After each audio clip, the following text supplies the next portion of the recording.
дар меҳмонхонаи ҳаят реҷенсии шаҳри душанбе маросими муаррифии сармураббии нави бошгоҳи равшани шаҳри Кӯлоб Зайниддин Раҳимов доир гардид. Дар ҷамъ омад роҳбарияти бошгоҳи равшани шаҳри Кӯлоб, рӯзноманигорон ва мухлисон ширкат карданд. Нахуст шуда Зайниддин Раҳимов ва директори бошгоҳи равшани Кӯлоб Ғайлаталӣ Мираҳмадов шартномаи ҳамкориро имзо намуданд.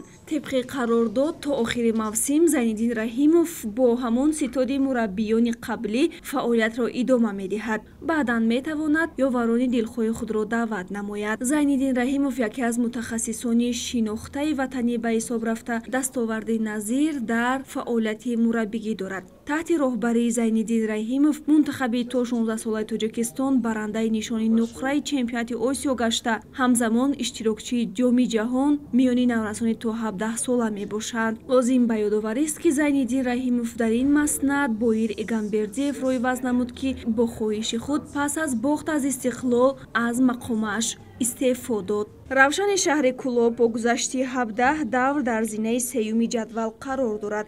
Аллакай Зайниддин Раҳимов корро аз имрӯз оғоз карда, дар бозии даври 18-ум бо тими хатлони шаҳри Бохтар дастаро роҳбарӣ мекунад.